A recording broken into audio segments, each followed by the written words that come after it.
Hello friends, मैं हूँ श्वेता खरबंदा और हिंदी की पाठशाला में आपका स्वागत है। आज हम पढ़ेंगे चैप्टर 8 क्लास 9 का रहीम के दोहे। तो आइए पहला रहीम का दोहा देखते हैं। रहीमन धागा प्रेम का मत तोड़ो चटकाए, टूटे से फिर ना मिले, मिले गांठ परी जाए। इसमें शब्दार्थ है। चटकाए का मतलब होता है झटके से और परिजाय मतलब जो बढ़ जाती है। व्याख्या है, रहीम जी कहते हैं कि प्रेम का बंधन किसी धागे के समान होता है जिसे कभी भी झटके से नहीं तोड़ना चाहिए बल्कि उसकी हिफाजत करनी चाहिए। कहने का तात्पर्य यह है कि प्रेम का बंधन बहुत नाजुक होता है, उसे कभी भी बिना किसी कारण के नहीं तोड़ना चाहिए, क्योंकि जब कोई धागा एक बार टूट जाता है तो फिर उससे जोड़ा नहीं जा सकता। टूटे हुए धागे को जोड़ने की कोशिश में उस धागे में गांठ पड़ जाती है और उसी प्रकार किसी से रिश्ता जब एक बार टूट जाता है तो फिर उस रिश्ते को दोबारा पहले की तरह जोड़ा नहीं जा सकता। दूसरा दोहा देखते हैं। रही मन निज मन की बिथा, मन ही राखो गोय, सुन है लोग सब, बाट न लहे कोय। इसमें शब्द ये है, निज। निज का मतलब होता है अपने, और विथा का मतलब होता है दर्द, और अलह का मतलब होता है किसी का मजाक उड़ाना। पार्टी का मतलब होता है बांटना, और कोई मतलब कोई। इसकी व्याख्या देखते हैं कि रहीम जी कहते हैं कि अपने मन की पीड़ा, दर्द को दूसरों से छिपाकर ही रखना चाहिए, क्योंकि जब आपका दर्द किसी अन्य व्यक्ति को पता चलता है तो वे लोग उसका मजाक भी उड़ाते हैं। कोई भी आपके दर्द को बांट नहीं सकता, अर्थात कोई भी व्यक्ति आपके दर्द को समझ नहीं सकता, इसलिए कभी भी अपने दर्द को नहीं बताना चाहिए। आइए तीसरा देखते हैं। एक साधे सब सधे, सब साधे सब जाए, रही मन मूल ही सींच बो, फूले फले अघाए। अर्थात शब्द देखिए, मूल ही का मतलब होता है जड़ में, और सचिबो का मतलब सिंचाई करना, और अघाय का मतलब होता है तृप्त। तो इसकी व्याख्या देखिए। रहीम जी कहते हैं कि एक बार में केवल एक कार्य ही करना चाहिए, क्योंकि एक काम के पूरा होने से कई और काम आपके आप पूरे हो जाते हैं। यदि एक ही साथ आप कई लक्ष्य को प्राप्त करने की कोशिश करेंगे तो कुछ भी हाथ नहीं आता, क्योंकि आप एक साथ बहुत कार्यों में अपना 100% नहीं दे पाते। अब रहीम जी कहते हैं कि ये वैसे ही है जैसे किसी पौधे में फूल और फल तभी आते हैं जब उस पौधे की जड़ में उसे तृप्त कर देना जितना पानी डाला जाता है, अर्थात जब पौधे में पर्याप्त पानी डाला जाएगा तभी पौधे में फल और फूल आएंगे। आइए चौथा देखते हैं कि चित्रकूट में रमी रहे, रही मन अवध नरेश, पर विपदा पड़त है, सो आवत है देश। शब्द अर्थ देखिए। अवध का मतलब होता है रहने लायक ना होना, और विपदा का मतलब विपत्ति। इसकी व्याख्या देखिए। रहीम जी कहते हैं कि जब राम को वनवास मिला था तो वे चित्रकूट में रहने गए थे। अब रहीम यह भी कहते हैं कि चित्रकूट बहुत ही घना व अंधेरा वन होने के कारण रहने लायक जगह नहीं थी, परंतु रहीम कहते हैं कि ऐसी जगह पर वही रहने जाता है जिस पर कोई भारी विपदा आती है। कहने का अभिप्राय यह है कि विपत्ति में व्यक्ति कोई भी कठिन से कठिन काम कर लेता है। आइए पांचवा देखते हैं। दीग दोहा अर्थ के, आखर थोरे आही, जो रही मनट कुंडली, सिमटी कूदी चढ़ी जाही। इसमें शब्द देखिए। अर्थ। अर्थ का मतलब होता है अर्थ, और अक्षर यानी कि शब्द, और थोरे का मतलब थोड़ा यानी कि कम। व्याख्या।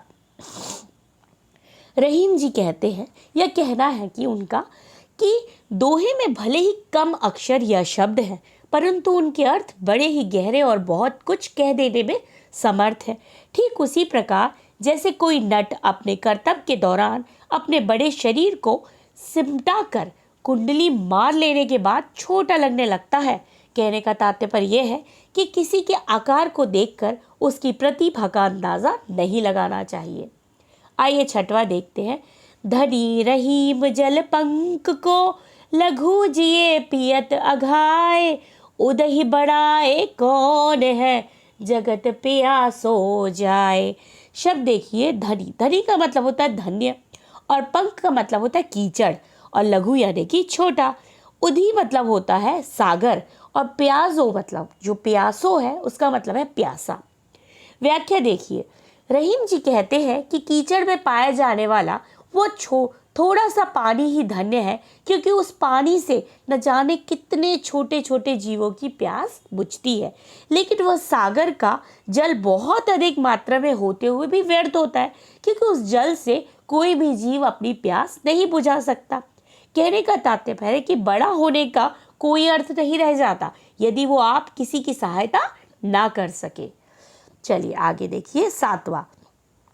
नाद रीछ तर देत मृग, नरधर देत सቤत, रहीब पशु से अधिक, रीजहु कछोड़ देत। शब्दार्थ देखिए, नाद का मतलब होता है संगीत की ध्वनि, और रीझी का मतलब होता है मोहित होकर, खुश होकर। अब हम इसकी व्याख्या देखते हैं कि रहीम जी कहते हैं कि जिस प्रकार हिरण किसी के संगीत की ध्वनि से खुश होकर अपना शरीर न्यौछावर कर देता है, अर्थात अपने शरीर को उसे सौंप देता है, इसी तरह से कुछ लोग दूसरों के प्रेम से खुश होकर अपना धन इत्यादि सब कुछ उन्हें दे देते हैं। लेकिन रहीम कहते हैं कि कुछ लोग पशु से भी बदतर होते हैं, जो दूसरे से तो बहुत कुछ ले लेते हैं लेकिन बदले में कुछ भी नहीं देते। कहने का अभिप्राय यह है कि यदि कोई आपको कुछ दे रहा है तो आपका भी फर्ज बनता है कि आप उसे बदले में कुछ ना कुछ दें। 8वां देखिए, बिगड़ी बात बट नहीं, लाख करे किड़ कोय, रही मन फाटे दूध को, मथे न माखन होए। बिगड़ी मतलब बिगड़े वाला, और फाटा दूध मतलब फटा हुआ दूध, बथे मतलब मथरा किसी चीज को।